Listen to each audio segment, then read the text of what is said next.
Hello, dear students. Welcome to GB Educator. This is your educator Kami Bogu.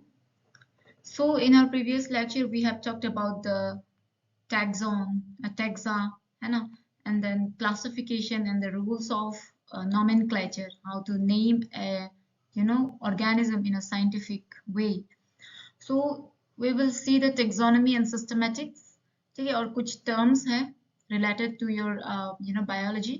So आगे slides में we'll get to know that. So taxonomy and systematics होता क्या है? What is taxonomy and systematics? Question आपको सवाल examiners दे सकते हैं, ठीक है? So in that you can answer this. ये सब आपको जो notes है ना, it's taken from your NCERT book only, ठीक है? So I try to just take out the important like notes out of it, and so that like आपके लिए आसान रहेगा, है ना? तो मतलब ढूंढते रहने नहीं पड़ेगा, ठीक है? सो ये सब आप इसको नोट डाउन कीजिएगा, अच्छा से लेक्चर सुनिएगा एंड देन उसको नोट डाउन करिएगा। एंड ये अगर आपको तरफ से कुछ और एडिशनल नोट्स ऐड कर पाता है बोले से it is very very much appreciable, है ना? और आपको ही हेल्प होगा वो एग्जाम में, ठीक है? तो चलिए शुरू करते हैं। Based on characteristics, all living organisms can be classified into different taxa. Taxa क्या था? It was your category, no? Scientific term था category को लेके. So this process of classification is taxonomy. तो taxonomy क्या है? Based on characteristics, हम लोग एक organism, living organisms को मतलब characterize किया था, ठीक है? category में रखा था, तो उसी को taxonomy कहलाता है। और जो taxonomy होता है उसको category में रखने के लिए external and internal structure along with the structure of a cell और उसका जो developmental जो process होता है और even we can talk about the ecological information of organisms, ये सब essential हो जाता है एक taxonomy मतलब देने के लिए, ठीक है? taxonomy बनाने के लिए। Hence जो आपका characterization, identification, classification and nomenclature are the processes that are basic to taxonomy. ठीक है? मतलब एक किसी चीज को, किसी ऑर्गेनिज्म को आप एक पर्टिकुलर कैटेगरी में भरने के लिए, डालने के लिए, इंक्लूड करने के लिए you have to first categorise, character देखना पड़ेगा, है ना? कैरेक्टराइज करना पड़ेगा, उसका स्ट्रक्चर कैसा है, एक्सटर्नल इंटरनल कैसा है, एंड देन आइडेंटिफाई करना पड़ेगा, ठीक है? आइडेंटिफिकेशन करना पड़ेगा, फिर क्लासिफिकेशन एंड नॉमेनक्लेचर। आपको ये चारों स्टेप्स दे सकता है। चारों स्टेप्स को आपको मतलब ये सीक्वेंस में है, ये जो आप चारों जो वर्ड्स देख रहे हैं इन सीक्वेंस। तो आपको कभी कभी एग्जामिनर लोग मतलब पहले नोमेनक्लेचर आता है एंड देन आइडेंटिफिकेशन आता है एंड देन लास्ट में कैरेक्टराइजेशन होता है, ऐसा करके आपको सीक्वेंस में दे सकते हैं, ठीक है? लेकिन आपको उन लोग में वो नहीं करना है। You have to just focus on this systematic. पहले कैरेक्टराइजेशन होता है एंड देन आइडेंटिफिकेशन, फिर आइडेंटिफाई के बाद में हम लोग क्लासिफाई करते हैं एंड देन बाद में क्लासिफिकेशन का बाद नोमेनक्लेचर देते हैं, ठीक है? फिर कभी कोई क्वेश्चन में पूछ देते हैं which of the following are the processes of taxonomy, ठीक है? तो आपको ये सब चारों को जैसे भी याद करना है। and the different kinds of organisms and their diversities, the relationships among them is referred to as systematics. तो अभी systematics क्या होता है? मतलब different kind of organisms होता है, तो है ना? और वो organisms के आपस में ही मतलब diversity दिखता है, और डाइवर्सिटी होने के साथ साथ उन लोग बीच मतलब आपस में कभी कभी रिलेशनशिप भी दिखाते हैं, इंटरेक्शंस, है ना? तो दैट इज योर सिस्टमेटिक्स। और ये जो सिस्टमेटिक्स है it is derived from the Latin word systema. Systema का मतलब है एक सिस्टमेटिक अरेंजमेंट होना है ऑर्गेनिजम्स का। और ये जो लिनियस जो हम लोग एक बायोलॉजिस्ट लास्ट टाइम में पढ़ा था, कार्लोस लिनियस, जिन्होंने बायोनोमियल नोमेनक्लेचर को पहली बार दिया था, है ना? He used systema naturae as the title of his publication. Systematics takes into account evolutionary relationships between organisms, ठीक है? और जो आपका systematics होता है वो जो मतलब organisms, दो organisms के बीच में मतलब like evolutionary relationship को भी दिखता है, और उधर से भी आप मतलब एक organism को classify कर सकते हैं। अच्छा, तो ये organism ये family से belong करता है, ठीक है? That's it. देखिए ये चैप्टर में ना आपको MCQ वाला क्वेश्चंस बहुत मिलेगा, ठीक है? Now next heading is our taxonomic categories. Taxonomic categories क्या है? You see classification जब हम लोग बात करते हैं वो एक मतलब सिंगल स्टेप नहीं होता है, ठीक है, वो एक मतलब बहुत एक थोड़ा लेंथी प्रोसेस से आपको जाना होता है, ठीक है, स्टेप बाय स्टेप। तो वही बता रहे, classification is not a single step process but involves hierarchy of steps in which each step represents A rank और कैटेगरी। वही हायरार्की मतलब क्या है, लेवल थोड़ा ऊपर जाते रहना है ना, हर कोई का स्टेप स्टेप लेवल होना, ठीक है, तो उसी को हायरार्की बोलते हैं। Since the category is a part of overall taxonomic arrangement, it is called a taxonomic category and all categories together constitute the taxonomic hierarchy, है ना। हम लोग को वही तो बताया था, मतलब जो कैटेगरी होता है वो एक टेक्सोनॉमी का पार्ट होता है, और वही जो पर्टिकुलर जो टेक्सोनॉमी जो कैटेगरी होता है उस वो जो मतलब एक एक कैटेगरी अलग अलग लेवल हायर हायर जाते हैं, तो ऊपर ऊपर जाता है उन लोगों का, तो दैट इज योर हायरार्की, ठीक है। Each category referred to as a unit of classification, commonly known as taxon.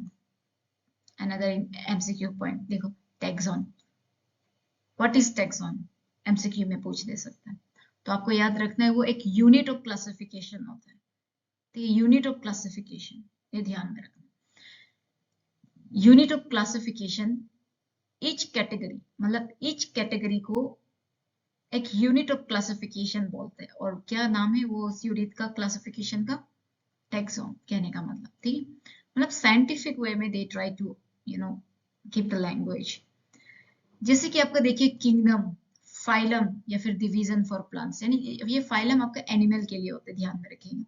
Kingdom ना, किंगडम से पहले आपका फाइलम आता है, फाइलम समझ लीजिएगा ये एनिमल के लिए होता है, and in place of plants आपका डिविजन्स रहता है, ठीक है।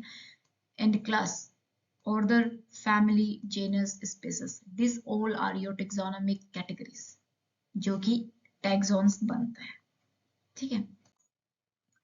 हाँ, ये बहुत सुंदर सा फिगर है, सुंदर सा डायग्राम है, जो कि आपका एनसीईआरटी बुक में भी दे रखा है, ठीक है। तो यहाँ से आपको बहुत सवाल पूछते हैं, एमसीक्यू में भी पूछ देते हैं। ये सीक्वेंस, ये जो सीक्वेंस है, किंगडम, फाइलम और division, class, order, family, genus, species, तो सीक्वेंस ऐसे जा रहा है, मतलब स्पीसीज से थोड़ा हायर कैटेगरी क्या है, जेनस, जेनस से फिर हायर कैटेगरी क्या होगा, फैमिली, फैमिली फिर मिलके क्या बनेगा आपका, ऑर्डर बनेगा, फिर ऑर्डर के बाद क्लासिफिकेशन, क्लास आ जाएगा, एंड देन फाइलम आ जाएगा, एंड देन किंगडम आ जाएगा, ठीक है। तो यहाँ पे जो स्पेसेस होता है वो सबसे छोटा होता है ना, सबसे छोटा स्पेसेस होता है, और सबसे हाईएस्ट क्या होता है, किंगडम होता है। तभी तो हम लोग बोलते हैं प्लांट किंगडम, एनिमल किंगडम। अलग से आप अभी आगे में चैप्टर देखने को भी मिलेगा, plant kingdom and animal kingdom, उसके अंदर में आपको इस पूरा क्लास, फैमिली, ठीक है, ये सब पढ़ने को मिलेगा। तो कॉमन नेम, जैसे कि देखो यहाँ से आपको बहुत सवाल पूछ देते हैं इसका, जैसे कि फॉर एग्जाम्पल मैंगो का क्या है, what is the biological name, या फिर बायोलॉजिकल नेम के बदले में you can think about like scientific name, ठीक है। तो मैंगो का साइंटिफिक नेम क्या है, जो हम लोग बार बार दोहरा रहा था प्रीवियस वीडियो में, मैंजीफेरा इंडिका, ठीक है। और ये जहाँ पे जो जीनस होता है वो क्या आपका मैंजीफेरा है, and indica is your species, और ये जो कौन सा फैमिली से बिलोंग करता है, एनाकार्डियासी, ठीक है, इसको सी से प्रोनाउंस करते हैं। एंड देन ऑर्डर कौन सा से बिलोंग करता है, सेपिंडेल्स, एंड देन क्लास क्या है, डाइकोटिलेडोने, एंड फाइलम कौन से फाइलम से बिलोंग करते हैं, एंजियोस्पर्मी ना। फिर किंगडम बताइए, दो kingdom is your what, plant kingdom होगा ना। एंड देन हाउस फ्लाई का biological name, that is your Diptera, sorry Musca domestica. आपको इसको, ये टेबल को आपको एकदम मतलब वो कर देना है, ठीक है, याद कर लेना, ठीक है, ये बहुत इंपॉर्टेंट टेबल है, आपको आने वाला कल को भी मतलब हेल्प करेगा, like you know when we are going to prepare for NEET and all ना, मेडिकल एग्जामिनेशंस, एंट्रेंस, कोई भी मतलब बायोलॉजी सब्जेक्ट रिलेटेड, ठीक है, science subject related, whenever you will go for the interview, आपको ये सब पूछ देते हैं, ठीक है। फिर व्हीट का क्या है बायोलॉजिकल नेम, ट्राइटिकम एस्टिवम ना, और ये कौन सा ऑर्डर से बिलोंग करते हैं, पोएल्स। एंड देन फैमिली कहाँ से, किससे बिलोंग करते हैं, कौन सा फैमिली से बिलोंग करते हैं, पोएसी, ठीक है। फिर एंजियोस्पर्म से बिलोंग करते हैं, यानी फाइलम आपका एंजियोस्पर्म है ना। फिर मेन का क्या है साइंटिफिक नेम, होमो सेपियंस। ये हम लोग, ये क्या है कि टीचर्स का एक पेट क्वेश्चंस रहता है, ठीक है, क्लास में भी बैठे बैठे आपको पूछ देगा आपका साइंटिफिक नेम क्या है, what is the name, what is the scientific name of yours, homo sapiens, ठीक है। तो ये है, आप इसको देख लीजिएगा, ठीक है। तो यहाँ पे कुछ टर्म्स आते हैं जैसे कि हर्बेरियम। हर्बेरियम क्या है, ये एक स्टोर हाउस होता है। क्या का स्टोर हाउस होता है, कलेक्टेड प्लांट स्पेसिमेंट्स का। और ये जो कलेक्टेड जो प्लांट स्पेसिमेंट्स होते हैं उन लोग को ड्राई कर लेते हैं पहले, ठीक है। फर्स्ट दे आर ड्राइड, है ना, उसको ड्राई कराते हैं एंड देन क्या करते हैं, प्रेस्ड करते हैं ना, प्रेस करते हैं and then preserved on sheet, ठीक है। This specimens along with their description on herbarium sheets become a storehouse or a repository for future use. The herbarium sheets also carry a label providing information about date and place of collection, English, local and botanical names, family, collector's name, etc. Herbarium also serves as a quick referral systems and taxonomical studies, etc. तो आपको what is herbarium आपको मतलब छोटा सा 2-3 marks के लिए पूछ लेगा, तो आप इसी को लिख डालिए, नोट्स बनाइए, ठीक है। मतलब वहां पे आपको देखने को मिलेगा लाइक एक शीट होता है, एक पेपर। अच्छा यहाँ पे देख लीजिए, हाँ ये है आपका एक हर्बेरियम शीट ना, शीट मतलब एक पेपर होगा, एक मतलब हर्बेरियम के लिए ही स्पेसिफिक थोड़ा मोटा सा करके होता है, ठीक वाला ना। तो वहां पे आपको देखिए ये प्लांट को पहले ड्राई करा है, प्लांट को ड्राई करके क्या क्या ड्राई मतलब आप इसको ना अपना बिस्तर के नीचे भी डाल सकते हैं, ठीक है। अपने बिस्तर के नीचे में आई मीन लाइक अपना जो बिस्तर होता है ना उसका वहां पे नीचे में रख के सुखा सकता है, न्यूज़पेपर के ऊपर भी डाल के सुखा सकता है, ठीक है। तो ऐसे सुखाने के बाद प्रेस करने के बाद आपका देखिए यहाँ पे शीट में लगाया जाता है। उसके बाद वहां पे आपको कॉर्नर पे क्या लिखना होता है, आपका नेम मतलब किसने कलेक्ट किया था, कौन सा डेट में कलेक्ट किया था, है ना, उसका लोकल नेम वर्निकुलर नेम क्या है and what is the scientific name, ठीक है, और कहाँ से कलेक्ट किया था। तो ये सब इंफॉर्मेशन आपको एक हर्बेरियम शीट में देना होता है, ठीक है। और यही जो है आपको बाद में फ्यूचर में मतलब एक इम्पोर्टेंट रोल प्ले कर जाते हैं कि मतलब नॉलेज दे दी जाता है एक रिसर्च बडिंग रिसर्च को ना, कि मतलब अच्छा ये प्लांट को ये जगह से मिलता है, अच्छा इसका स्ट्रक्चर्स दिखने में ऐसा है, ठीक है। तो ऐसे इंफॉर्मेशन हेल्प कर देते हैं, है ना, एक रिसर्चर्स को। सो ये था आपका हर्बेरियम का picture. Now when we talk about botanical gardens, botanical gardens क्या है, ये एक गार्डन होगा, है ना, जिसमें आपका लिविंग प्लांट्स को मतलब कलेक्ट करके रखा होगा, ठीक है। और जो प्लांट स्पीसीज होता है ये जो बॉटनिकल गार्डन्स में, इन लोग को आइडेंटिफिकेशन पर्पसेस के लिए ग्रो किया जाता है and each plant is labelled indicating its botanical and scientific name and its family. The famous botanical gardens are at Kew, England में है, एंड इंडियन बॉटनिकल गार्डन जो कि हावड़ा में है, and national botanical research institute जो कि लखनऊ में है। ये आपका एमसीक्यू पॉइंट ऑफ व्यू से वेरी इंपॉर्टेंट, आपको पूछिएगा क्यू जो क्यू बॉटनिकल गार्डन है वो कहाँ पे है, ठीक है। तो आपका एमसीक्यू में ऑप्शन दे देने से you have to remember England ना। उसके बाद नेशनल बॉटनिकल रिसर्च इंस्टीट्यूट कहाँ पे है, एक हो गया नेशनल बॉटनिकल और दूसरा हो गया इंडियन बॉटनिकल। तो जो इंडियन वाला बॉटनिकल गार्डन जो है that is in your Howrah, है ना, एंड देन जो दूसरा नेशनल बॉटनिकल रिसर्च इंस्टीट्यूट जो है वो आपका लखनऊ में है, ठीक है। फिर जो म्यूजियम की जब हम लोग बात करते हैं, व्हाट इज म्यूजियम, म्यूजियम क्या है, बायोलॉजिकल म्यूजियम्स। इसमें आपको मतलब ज्यादातर म्यूजियम लोग जो है एजुकेशन पर्पस के लिए बनाया जाता है ना, और एजुकेशनल इंस्टीट्यूट्स लोग में बनाया जाता है जैसे कि कॉलेजेस एंड स्कूल्स जैसे लोग में, है ना। एंड जो म्यूजियम्स होते हैं उसमें you know preserve plants and animal species का कलेक्शंस रहता है, ठीक है।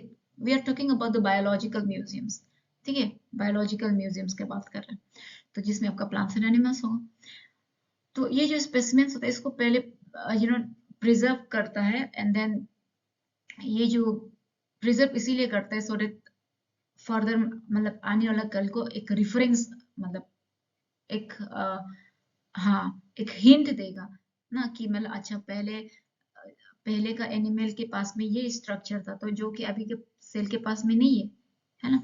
तो वो सब मतलब रेफरेंस दे जाते हैं, ठीक है, बायोलॉजिकल म्यूजियम जो है। एंड यहाँ पे जो आपके एनिमल एंड प्लांट स्पेसिमेंस होता है, they may be preserve as dry specimens ना, ड्राई स्पेसिमेंस के ही तौर में ज्यादातर लोग ड्राई कर जाते हैं, मतलब प्रिजर्व कर जाते हैं, ठीक है। And this insects and the insects are preserve in insect boxes after collecting, killing and pinning ना। उसके बाद larger animals like birds and mammals are usually stuffed and preserved. Museums often have collections of skeletons of animals too. Zoological parks का बात करो, zoological parks क्या है, कभी गए हैं आप लोग? वो जो अपना अरुणाचल का सुंदर सा जू, जहाँ पे वहां पे चिंपू पार करके है ना जू, ठीक है, that is a zoological park. This are the places जहाँ पे वाइल्ड एनिमल्स को रखा जाता है, और ऐसे जगह में, ऐसे एनवायरनमेंट में रखा जाता है, यू नो, प्रोटेक्टेड होते हैं अंडर द ह्यूमन केयर, है ना। कभी देखा होगा जू में क्या होता है, मतलब एक एनिमल को अपना ही एक नेचुरल हैबिटेट जैसा एक मतलब एनवायरनमेंट के साथ में उसको पाला जाता है, ठीक है। And you know which enable us to learn about their food habits and behaviour. तो मतलब लाइक कोई देखभाल केयर टेकर होना पड़ेगा ना वहाँ पे जूलॉजिकल पार्क में, ठीक है।